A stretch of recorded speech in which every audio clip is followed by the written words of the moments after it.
Fame came early for Eric LeMarque. A gifted hockey player in his youth, LeMarque was drafted by the Boston Bruins and was a member of the 1994 French Olympic hockey team. But when his days of playing were over and the glare of the spotlight faded, LeMarque turned to drugs. His battle with addiction was ongoing when he attempted to climb to the top of 12,000-foot Mammoth Mountain in California. That trip took a harrowing turn as Eric spent 8 days in sub-freezing temperatures, losing both of his legs to frostbite before being rescued. It's all in his current book, Crystal Clear, and Eric joins us now from Los Angeles. And Eric, when the fame faded from your hockey career, what made you try crystal meth? I think it's easy, and I think most athletes, we spend most of our life building our bodies, training and exercising just for body, mind, and soul so that we could be prepared for the competition. And unfortunately, when my career faded, I found it very easy to, whiff the illusion of methamphetamines and find myself now back to, the heightened senses of what the game gave to me, which was a sense of power. What does that drug do to your mind and body?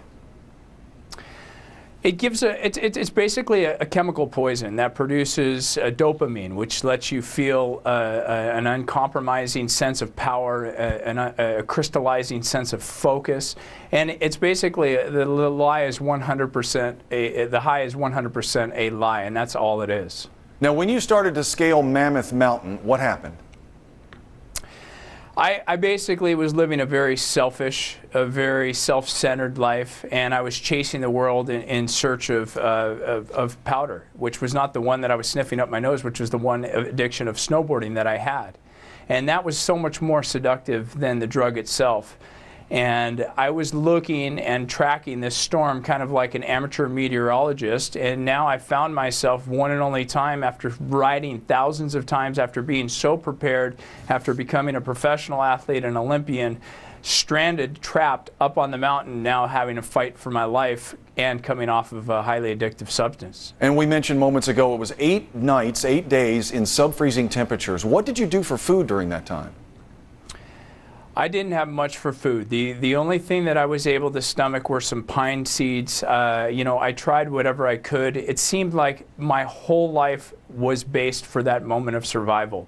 And everything I had learned, whether it was in the locker room, whether it was training, whether it was through, what they taught us about diet, my ecology class in college, I tried to feed off of cedar leaves. I tried to feed off of bark from the trees. And again, the only thing I was able to stomach was, pine seeds, and ended up losing 40 pounds. Mentally, how did you adjust to losing both of your legs due to frostbite?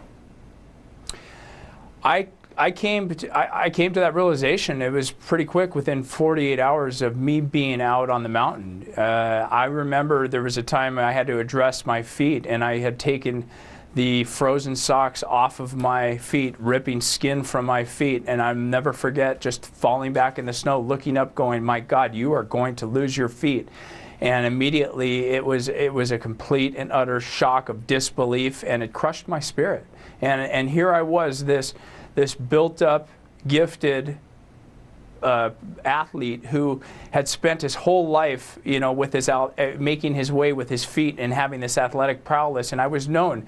People used to say, they used to call me fancy footwork. I was known for my skating, and now I was about to be stripped of my feet, and I knew it less than 48 hours onto the mountain. And once it did finally happen, I remember just grabbing them and wanting to hold them and clutch them and just remember where they took me. They took me to the Olympics.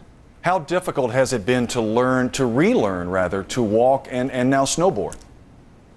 Well, I can thank God that I've been blessed with so much athleticism. And, the day that I put on the prosthetics legs, I was able to actually get up and walk.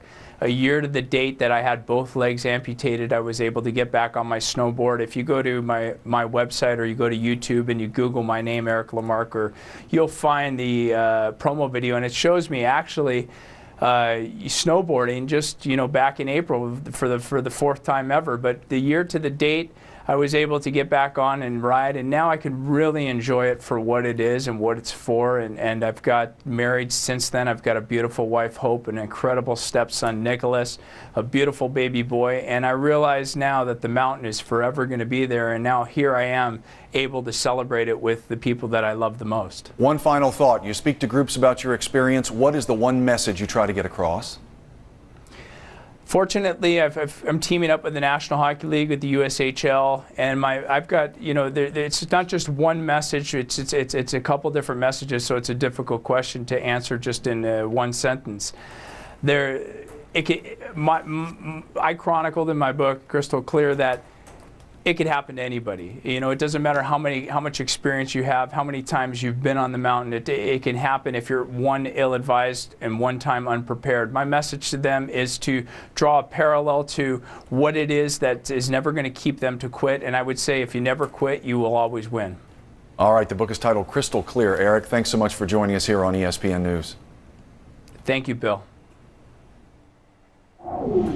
Red Sox slugger David Ortiz addressed the media in the Bronx today to speak about his 2003 drug test. We'll have his explanation next on ESPN News.